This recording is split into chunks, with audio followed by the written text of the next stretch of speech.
Hi, everyone. Let's see who's here. Good afternoon, everyone. This is Masha Turchinsky. I'm the director at the Hudson River Museum. And I'm going to be joined momentarily by co-curator James Bartlett. Oh, he just arrived. Hold on a minute. He just joined. Oh, I'm seeing all these people jump in. This is great. Hold on one second. We're just going to get ourselves queued up here if everybody just gives us a second here.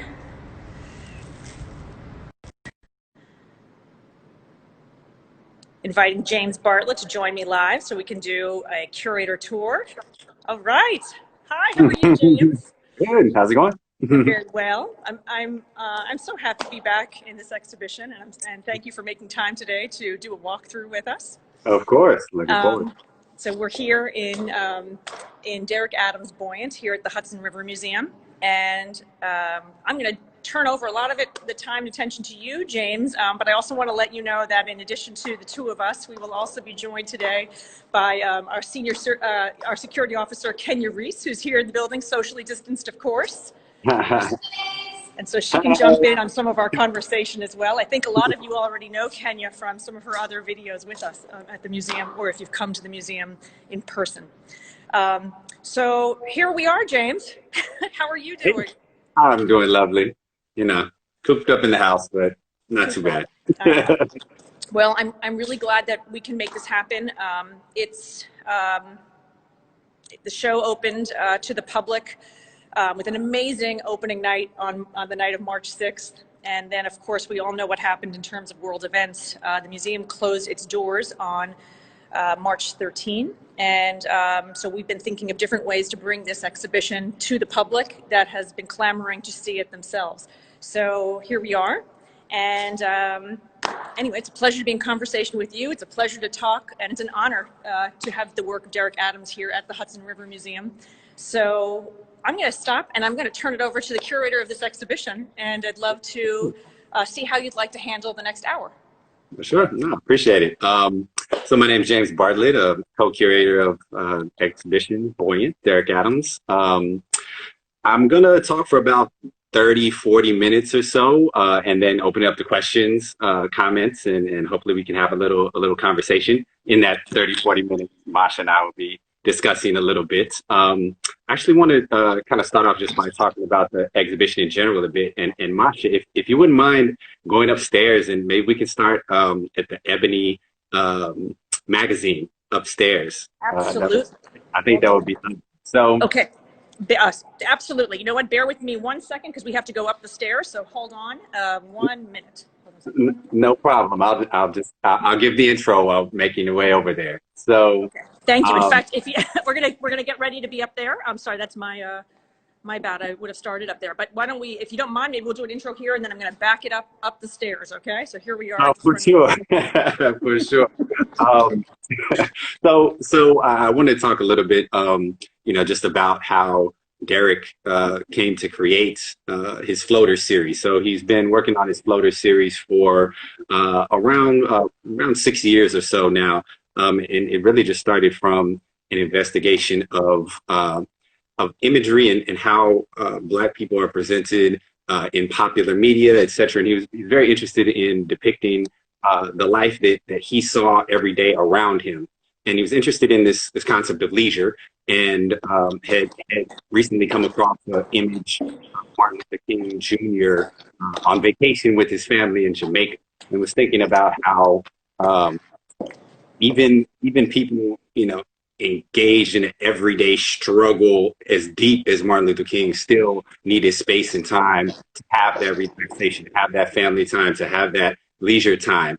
But he didn't see that side of Blackness depicted or displayed in media very often. And so I wanted to, and here also you get a really good view of kind of the aerial view of the exhibition. So we tried to kind of create a whole space that captured the feel of the floater series. So we'll go back down there in a second.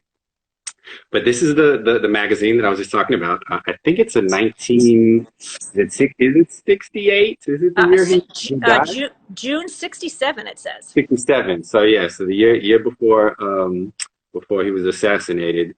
And it depicts, it's in Ebony magazine, and it depicts he and his family on vacation in Jamaica. But while he was on vacation, he was working, of course, and he was working on a book. And these are just like the sides of not only of Martin Luther King that you don't see often, but just side of Black people that you don't see often. You know, we're often in media, art, etc. You know, the struggle, the challenges, the oppression, etc. is focused on, rightfully so. However, we don't see this roundness of humanity that really exists.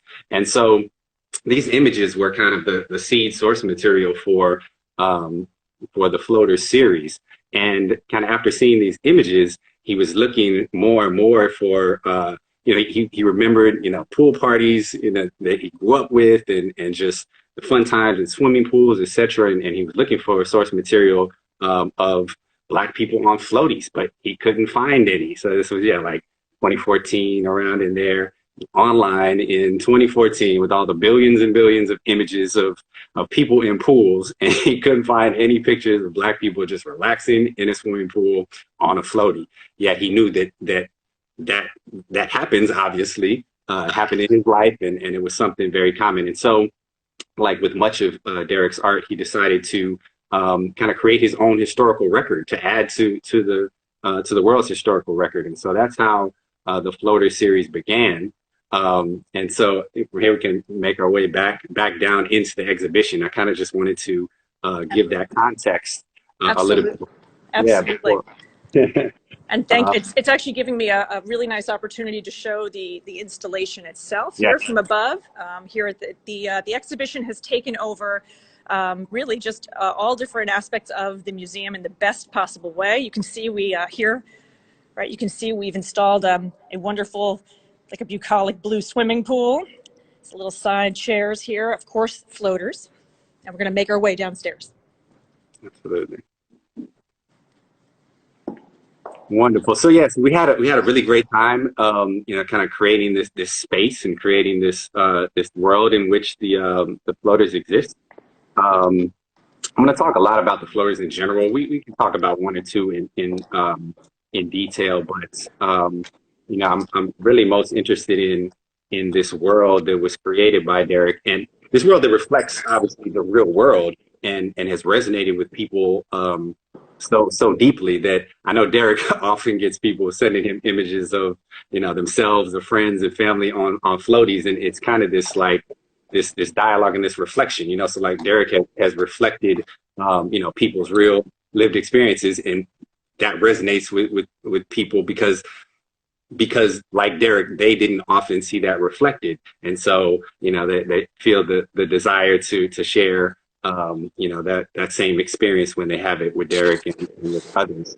And so one of the interesting things about this series is that while the context is this swimming pool and this like broader space that the figures exist in, most and all of the paintings are kind of zoomed in on a very tight frame. You never see the edges of the swimming pool. You never see what's going on outside of the swimming pool. Usually it's a single individual or a handful of individuals. There are diptychs and triptychs that have more than one person, but it's always tightly framed. However, you always have the illusion and the imagery of what is happening outside of the frame. And so it's this interesting duality of focusing on that individual's pleasure, leisure, relaxation, in kind of this moment that they're having,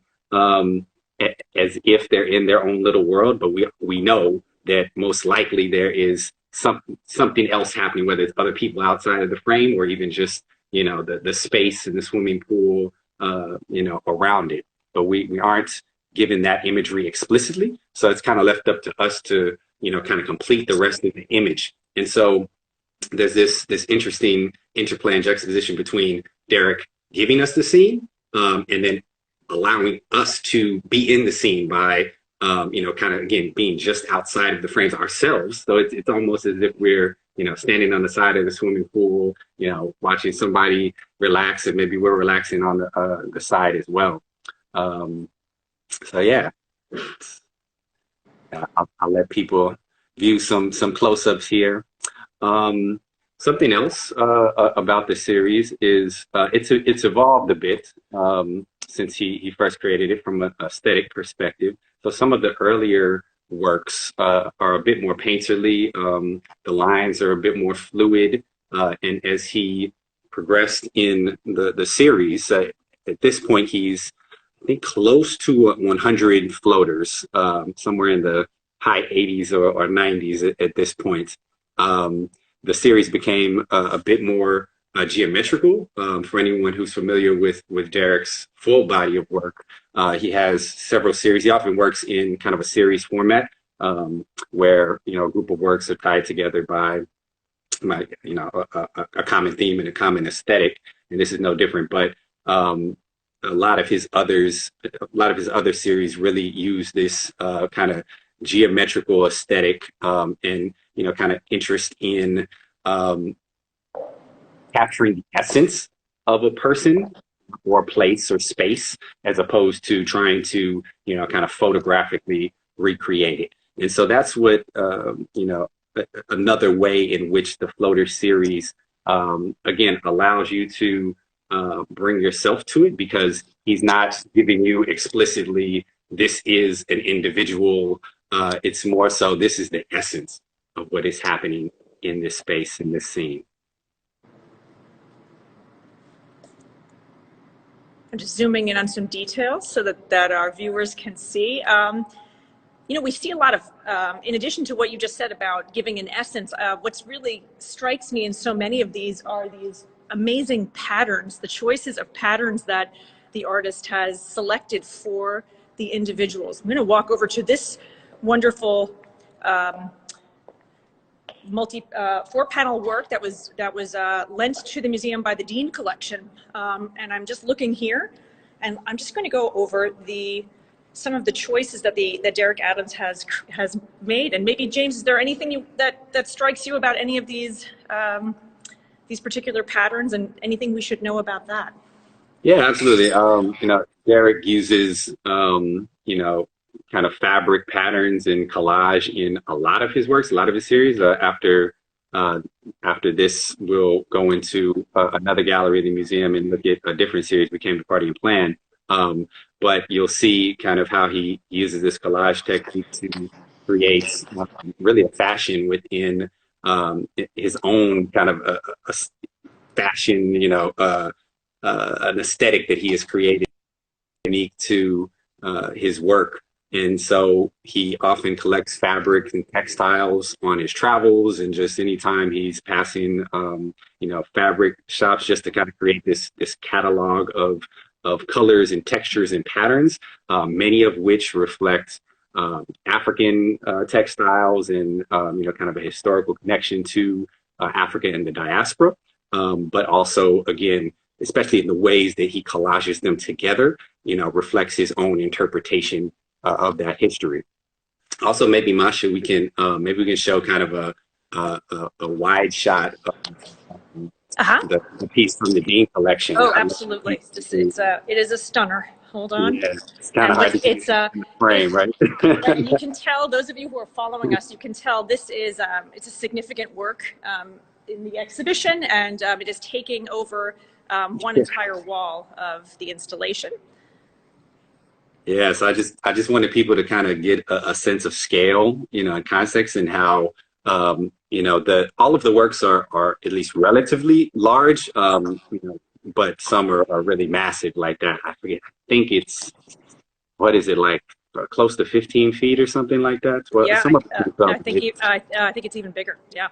Yeah, it's quite large, an amazing piece. It's the largest piece in the series, and here you get a wider shot and a wider scene, but the fact that it's paneled, it still has that effect of like zooming in on individual or small groups experience.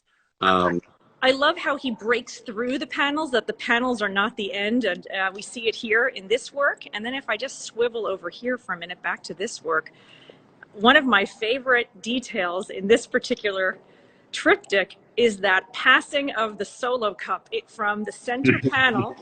Here's the center panel, and here's this, this summertime reveler, and then she's passing on this solo cup into the other panel here. Yeah, it's just brilliant. Yeah, that's one of my favorite pieces. I love it. It was interesting when we were taking all of the works out of the crates and getting to see a lot of them in person for the first time, because all of these works came from private collection. A couple, I think, from Derrick's studio, but the vast majority of the works were in private collection. And so, and this is the first time the Floater series has been exhibited at a museum. So we're really excited to be able to, bring this to the public. Hopefully, be able to extend a little bit so that when people are able to move about, more people can come and see them in person. We did have an amazing opening and had 1 or 2 programs in person before the museum had to close down. But this work in particular, I remember when it came out of the crate, it really just struck me, just how much differently it energetically resonated with me in person as opposed to just having seen JPEG. Obviously, it looks amazing, in a digital format, but there's something just about experiencing a work of art in person, and this one in particular really just resonated with me when it was unveiled. Something about the essence of the individuals and how all 3 of them kind of seem to be looking right at you and kind of engaging with you while they're clearly in joy and relaxation and just revelry in the space and time that they're in.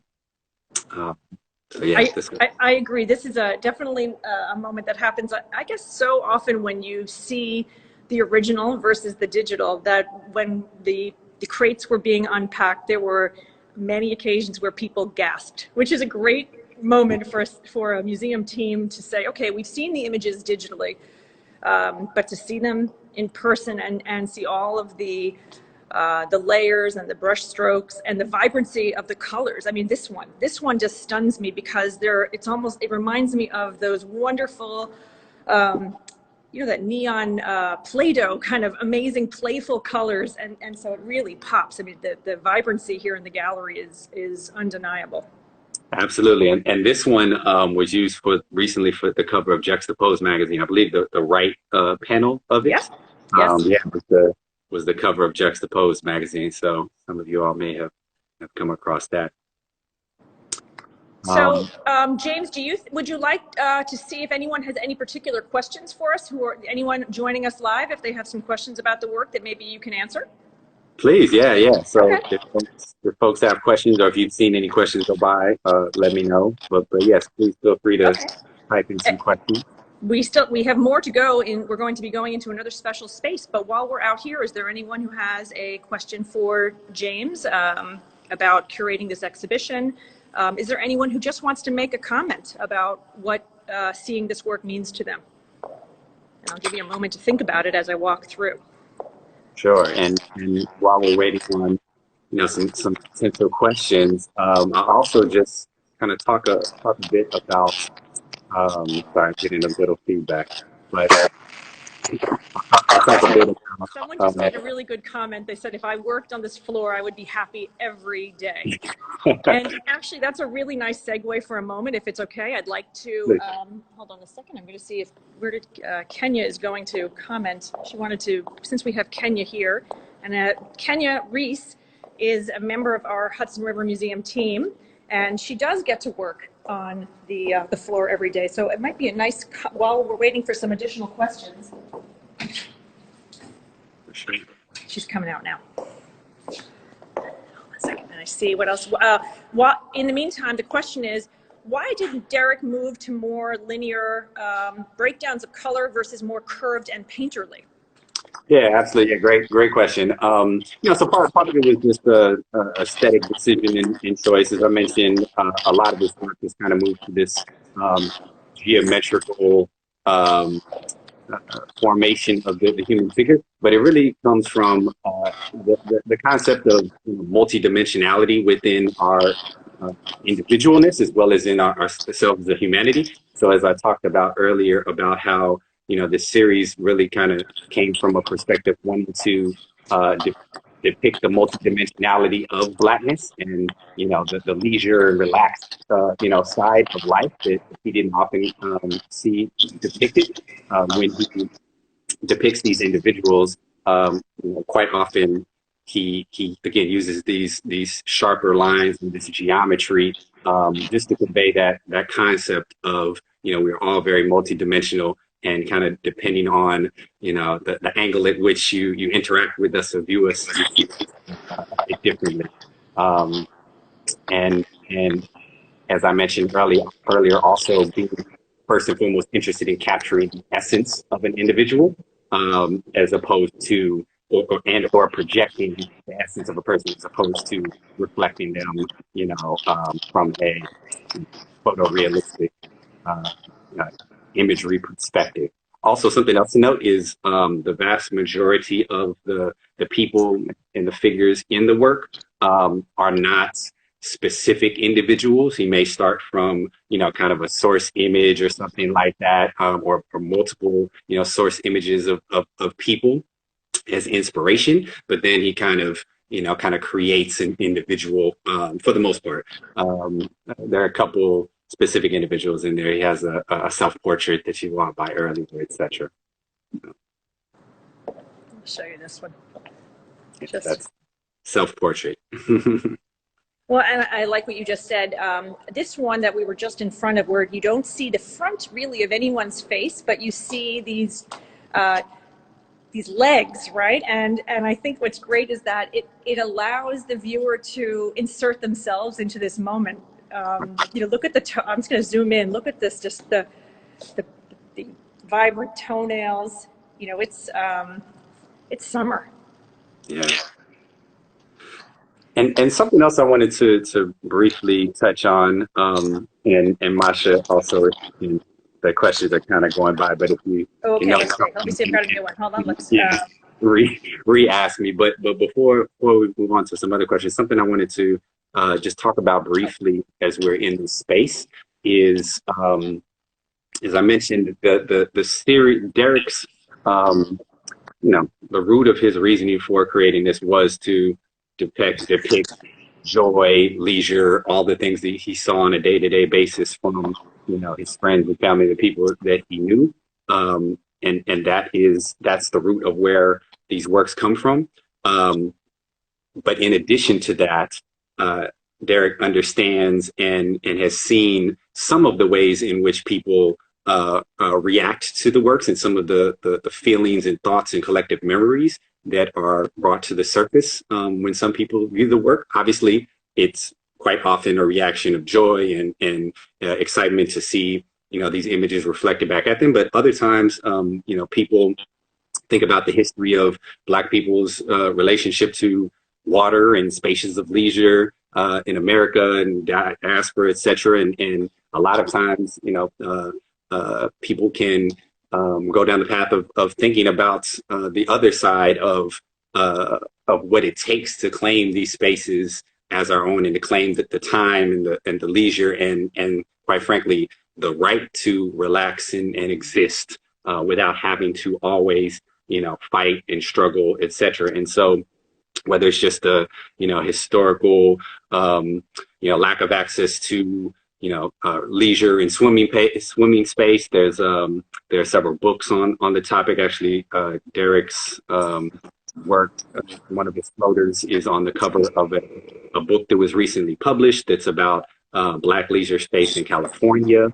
And again, the struggle that it took to access those spaces. And so while, again, these paintings themselves depict the joy of being in that space, it also is, fully relevant in understanding if for some people they think about the other side of that, like what it took to be in that space, before and who has access to the space, and that not everyone has access to, both the physical and mental space to be able to relax and enjoy and just be.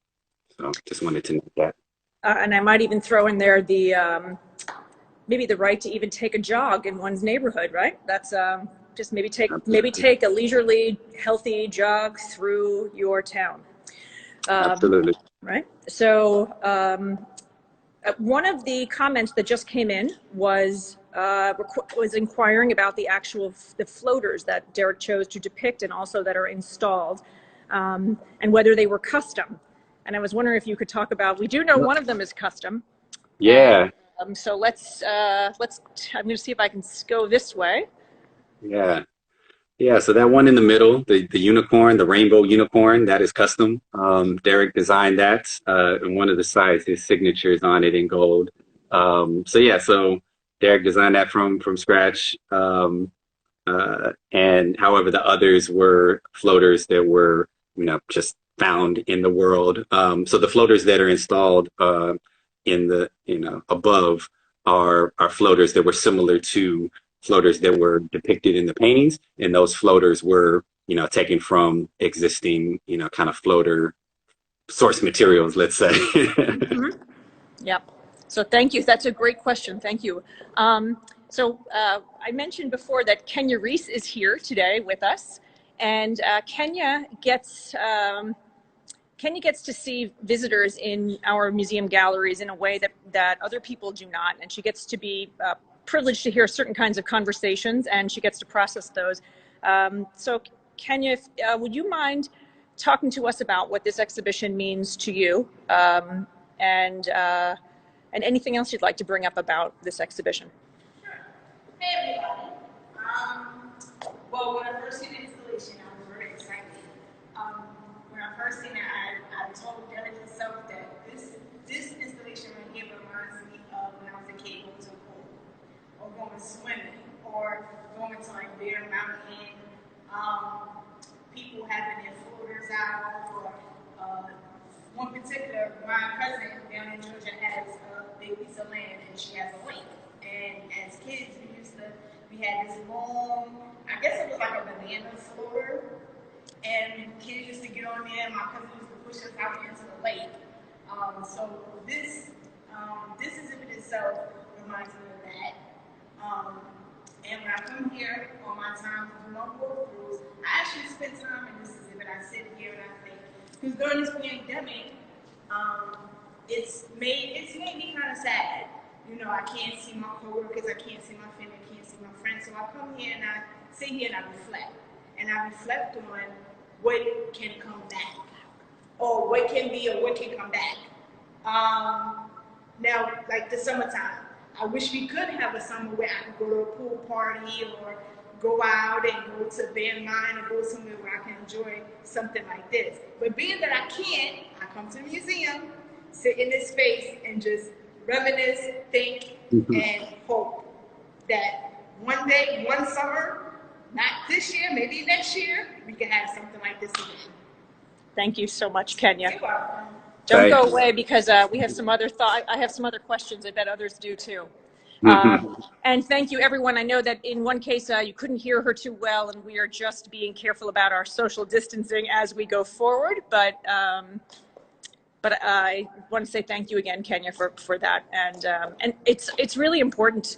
Museums, as I said, your front-facing staff actually have an amazing access to hear the reactions of your visitors, and they get to hear the questions and the conversations that sometimes someone might even be intimidated to ask you, James. Right? You're the curator, so you're knowledgeable. You've been studying this work, and Kenya gets to hear sometimes the comments from the public when they don't feel they're being overheard. So it's been very special that way. What would you like to do now? Would you like to step into the next spot? Yeah. Let's go into We Came to Party and Plan. Okay. So before we walk in the door, James, will you set the stage for us, or should we keep it as a surprise? I'll give the intro kind of as we move into the space. But We Came to Party and Plan is a new series that Derrick conceived and began creating in 2019. when he was at the Robert Rauschenberg Foundation residency.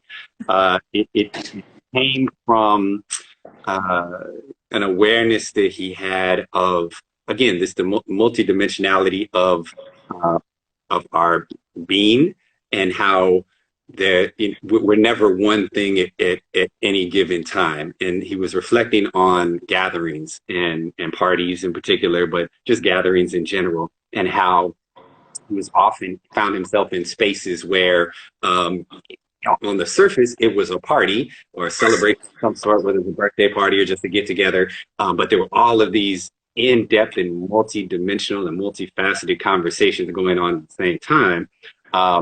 Whether it was, about an individual relationship, or about a business idea, or about, politics and, struggle, etc. And it really just struck him how these spaces of, joy, pleasure, celebration, etc. Also were not simply that. And so he came up with this concept of we came to party and plan, thinking about how, so many, revolutions and ideas and concepts kind of sprang from these celebratory gatherings throughout, history of Black people, particularly. So this is like, I know when Derrick was talking about how he was conceived, he thought about sliding that glass door from the pool area and walking in, or, that fun pool, that community room, that pool party. So we're going to open the door then, and we're going to walk in. Absolutely. Nice. And so we're just going to walk in, and actually we're going to let the music play for just a second, all right? Yeah.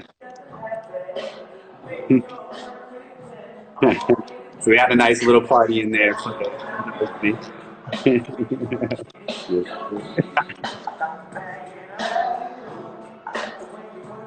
So just to set the scene. I'm going to turn it down just 1 second. I'm going to do a pan. Sure. I'm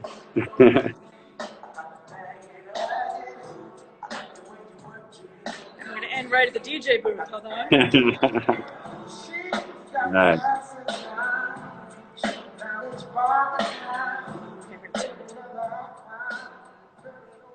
Okay. All right, thank you for that. We're going to lower that now for you so we can hear you. We can always turn it back up. Thank you, Kenya. Yes, and, thank you. This was the scene of a lot of dancing on opening night. Yeah. So yeah. We have a lot to look at in this room, dozens and dozens of portraits. We also have the tables are turned. So James, where would you like me to start? Yeah, so maybe if you just start with kind of a wide shot of what you're at right now, the DJ, DJ booth. So I'll set the back it up. Yeah, picnic tables. Yeah, now I'll set the stage a little bit more as well. So the concept of this and the space that Derrick had in mind when creating this was the pool party room, as you mentioned, the pool party room at any community center, recreational center, kind of like the rental room that has the often the gray brick walls and things like that, but that is infused with all of this energy and celebration when community gathers to celebrate a birthday or just to have a little party in the pool. So we just stepped from the pool itself into this party room. And so as you can see here, similarly to the floaters, all of these works depict a single individual, but that single individual obviously is existing in a much broader context. And so this space and this installation that Derrick created really kind of fills in the gaps for you a little bit, at least suggests filling in the gaps. So unlike the floaters where there's kind of white space in between and you completely fill in the space, Derrick's kind of created this party. And so the wallpaper that you see Derrick designed is the DJ right there. You see the ones and twos underneath him. And so the wallpaper, again, further suggests where you are in kind of this completeness of setting, but it still doesn't fill in all the details for you. You still see this, kind of geometric representation of a space. You don't see the full bodies of the individuals So there's still, again, this play between, giving you an idea of this broader space and context that the works are in and that you are in when you step in here, as well as, again, kind of giving you the freedom to be able to create that space within your head. Now, one thing that I think you're struck by when you're in this room is that not everyone in the room is facing you, which is really unusual when you think about a portrait or something that's like a painting. So not everybody is looking at you directly, and not everyone looks like they're having having the exact same experience, right? So could you speak to us about that, about the nature of a party and I guess the multi-layered experiences of any social gathering? Absolutely. Yeah.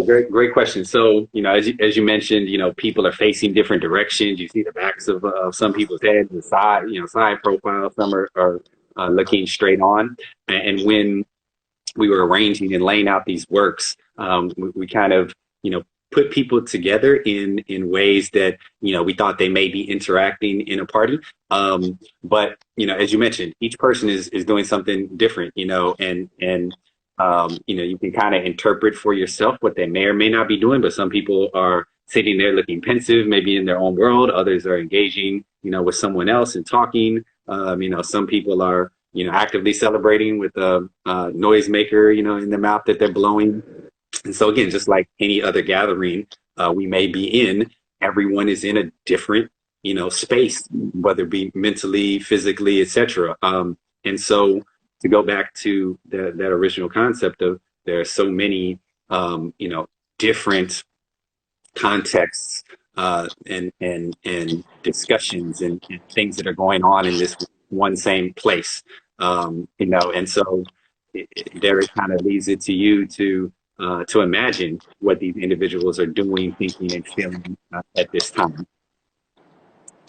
And here you also can see, even more of the starkness of this geometric representation of, of the figure of portrait, his style of portraiture. You zoom in, these, angles that, individually are just a geometric shape, but then when you zoom out, you see a person, a whole person. Yeah, we see some people are really enjoying the fact that he thought about including the backs of heads of partygoers. Yeah. And definitely, I feel like not everybody is having the same moment. I'm kind of zooming in on this conversation where I can imagine the woman on the left is sort of, I don't know, she's kind of maybe contemplating some question some question that just got asked of her. I love her facial expression. Yeah, and somebody mentioned, the different heights, and so it's staggering the heights, the works we were thinking about. When people are different heights when they're standing, some are taller than others, and then also some people are sitting. Like those three individuals we envisioned sitting at the table, and so they're all at the same level, and they're all kind of engaged together in some way. And the shape that you see running along the bottom there is the table. It's the representation of the table, and the lower kind of fabric is the backs of some seats, and then you have table runners and things like that. So all of these are just suggestion of of the space, suggestion of a table, suggestion of chairs and seats, and then the works themselves are just kind of interspersed throughout that. Now, you mentioned sitting at a table, and so that leads me to move over to this one part of the exhibition, which is a feature of the tables are turned. So we have, in addition to the tables that Derrick has graphically demonstrated and integrated into the space, we have this fascinating set of 4 tables. So could you talk a bit about these 4 tables in the tables are turned? I'll do a pano shot first, and then we can zoom in on the details. Yeah, sure. So the table of turned is actually from an earlier body that Derrick felt just really spoke very well and interacted well with We Came to Party and Plan. So that was created a few years before. So as I mentioned, We Came to Party and Plan was conceived and created basically from mid 2019 up until a few weeks before the exhibition. However, to complete this space, he added these works and these installations, which obviously, depict some type of gathering with food and table settings, a picnic or something of the nature, a birthday party.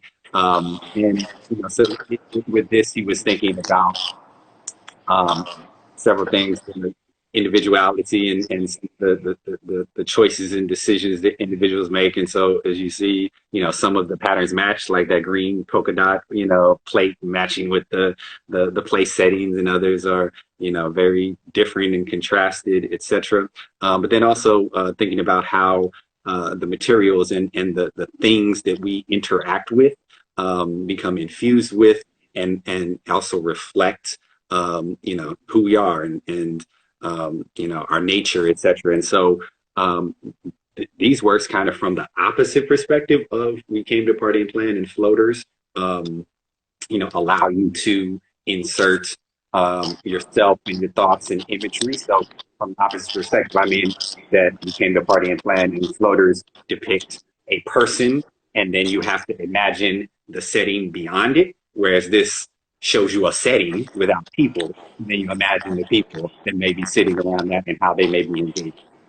Yeah, so, and we're getting a question in from someone asking specifically, are the tables painted or mixed media? So what I'm going to do is I'm going to move the camera so we can show you the mixed media component, right? So you can actually see these are real paper plates that you can just pick up, from the dollar store, a party store, and the cups, and you can see them, they're just attached right onto the work. Yeah. So this is, collage, mixed media, et cetera. So those are actual plates, actual cups, the, fabric, et cetera. Exactly. And then that's real. And then the question, if it's painted, this is real fabric that's been added here. Yeah. And also it's funny, some of the fabric that you see on there, as I mentioned, he collects fabric, uses it, recycles it, uses it in different places. So some of the tablecloth fabric you can actually see in some of the collages of the people's shirts in We Came to Party and Plan. Exactly. And we also see certain themes, like the palm tree reappears here on these tables, just like they're in Buoyant, people are floating near palm trees, or I think I saw pineapple up here before. So we see it running through the Buoyant images as well. Exactly. So I see, a comment that loves how the artist moves from mixed media to the wall and to the paintings, and now, now someone can see the cups now. While we're here, does anyone want to ask any questions specific to this installation? I'll tell you that this is the first time, this is the debut, of course, of We Came to Party and Plan. And this is a nice time to mention that this exhibition, it has been extended at the Hudson River Museum. We're so happy about that, so that it can give people greater opportunities. So this will go here until August 23rd at the Hudson River Museum, and then it's going to travel to the MFA St. Petersburg in St. Petersburg, Florida, where the exhibition Buoyant, the Buoyant component will, and we will keep you posted on other developments. But Buoyant will definitely head down to Florida after this, and they're really excited to let their part of the country see the works in the exhibition. Let me see if there's any questions. Someone's commenting on the way that the figures have been woven into the wall pattern is really engaging. Awesome. And I saw a couple questions. I saw one about what it was like to work with Derrick. So if anybody knows Derrick is a great, amazing person. So it was a pleasure to work with him, like on every level. I've known Derrick for several years now. And this was my first opportunity to work with him in a curatorial capacity. And I really just tried to help to, bring his vision to life and translate, his vision, as well as translate his work, to people. Derrick is a singular and important artist in our time, but also just easygoing, loving, caring, great individual. So it was great working with him. And anybody knows him knows that I'm not just gassing him up. It is all true. It is all true. He's been amazing to work with. He's been just accessible, thinking through so many details. Even I know at the very end of the show, he wanted to just tweak that the DJ booth just a little bit to get the details just right, like thinking all of the details through. How many streamers are in the space? No, we need more, that type of thing of how to convey the work. So this is definitely a moment where the artist is involved, definitely not thinking about it from the sidelines, really thinking about this space and what it means. Yeah, and also to add to that, just to for some of you who might not know Derrick's background, so Derrick has been an artist for his entire life, but he also has worked as an arts administrator, and so before he was full-time artist, he was always a full-time artist. Before he was living off his artistry full-time, he was also an arts administrator and worked for Rush Arts and exhibited, was responsible for showcasing and exhibiting dozens and dozens of artists, giving them space, helping them to create and exhibit their visions. And so Derrick had that experience, and so he brings that into whether it's exhibition here or just working with a curator. He understands both sides of that, and he's I was telling him, he's the hardest working man at art. He never stops. Like I said, you see all of these. There's like 50 works in here. I know, it's incredible that it all was done before. Someone has asked to talk about a few more moments from opening night. Well, hopefully, anybody. It was an amazing time. So it was during Armory Week this year, and the museum got a bus and brought people, from Manhattan up, and obviously lots of people from New York City, and then from the local Yonkers community came, and it was just what you can imagine. There was a party in this room, folks doing electric slide, dancing, etc. People just lounging, relaxing, sitting in the poolside chairs in Buoyant. Just a festive atmosphere. It was packed, from beginning to end. Just joy and people enjoying each other's space and engaging with one another. So it was a beautiful time.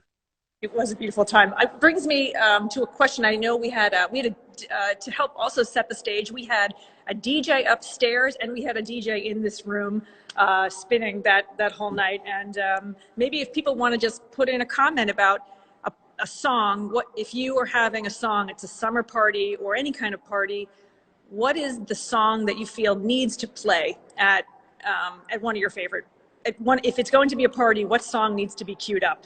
We love hearing about that, and we're as part of the exhibition, we're thinking of compiling, we have been taking suggestions, but we're taking ideas for songs that should be a lasting memory of this exhibition. What makes it what's a song that you just need to hear for a party? I don't know, Kenya, what's your song that you've got to hear at a party?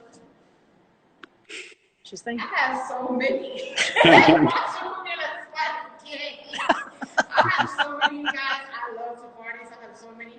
I would have to say songs like Wobble, Wobble Baby, Wobble Baby, Wobble Baby, Wobble. Right. Or songs that you can really get down to, dance to, do a little two-step. I'm seeing we're seeing Sly and the Family Stone come up. Yes. Celebration, Cool and the Gang. We got all sorts of. Let's see, we got Hot Fun. The summertime's coming in. As Gary said, summertime. That's the favorite. So, Good Times. Yes. Oh my gosh, there's so many. So keep those coming, everyone. We're taking those seriously. We're looking at those, and we'd love to present a list to Derrick of songs that you thought of when you were looking at his work. Oh, yep. Summer in the City.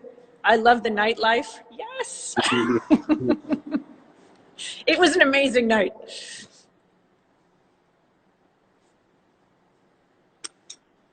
So James, what else would you like to, is there anything else you want to say in this room, or would you like me to move back out to the main Buoyant space? Yeah. Maybe if we can move back out to the main space. Because there might be some people who joined us after who didn't see it, so we'll give them a break. We're going to leave. We're going to back it out of here. Hold on. For sure, yeah. And I can kind of give my closing comments, and if there are any other questions, feel free to put them in, and happy to. Oh, she's queuing up something. What are you doing there? The exit music. We have the exit music. All right, we're going to back it up. Yes. All right. All right, so now we're back out here in Buoyant, among the space. For those of you who might have joined before we moved into the other space, just going to give another moment for people to, oh, thank you. Someone just said grooving on a Sunday afternoon. It definitely has that effect. Thank you. That's great. I'm going to let Derrick know that.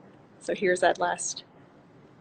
Okay, and so while we're out here, again, if there's anyone who wants to queue up a question for James Bartlett, actually, while I'm standing here, I want to let you know, and after this, we'll post an image of it on the museum's Instagram, but I want to let you know that it's this is not only a really meaningful exhibition, but this is an outstanding catalog. The museum has put together a scholarly catalog with with essays, not only by James himself, but also an excellent essay by Antoine Sargent, and an excerpt from an interview between Derrick and Micheline Thomas is also in there. The exhibition also online, we have a wonderful video of a conversation between Derrick and Micheline exploring some of the themes in the show.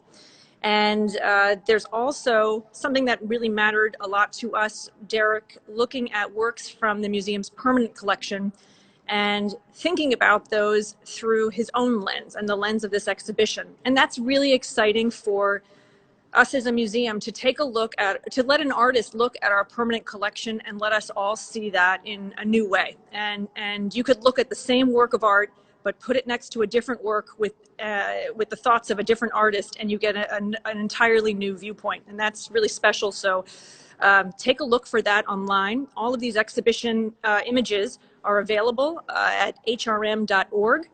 And you can see Derrick's exhibition Buoyant, and all of these images are there. And the catalog is also available. And right after this, we'll post the link where you can order it directly from the museum. I highly recommend it. It's visually stunning.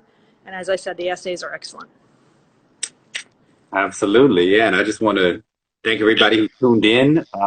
And hopefully, if you haven't already seen the show, hopefully when we're all able to move about safely, you can make it up there to see the show in person. It really was a pleasure working with the Hudson River Museum and working with Derrick, and I'm extremely proud of the space and presentation that was created. I remember when we were installing and works were getting taken out, and we were putting the floaters, hanging the floaters from the ceiling. I remember that there were like school tours going by upstairs and things like that, and everyone that walked by was just stopped in their tracks by the work, and obviously from just the amazing artistry that is Derrick Adams' work, but also just people seeing a certain reflection that they hadn't seen before. I think it's to the importance of the series and the importance of Derrick's work.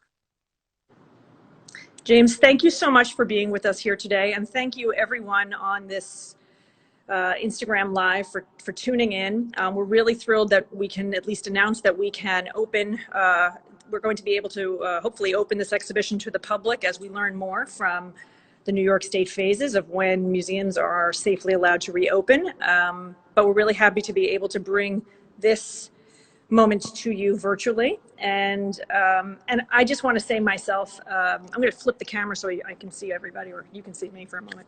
I want to tell you how genuinely and profoundly meaningful this exhibition is to us.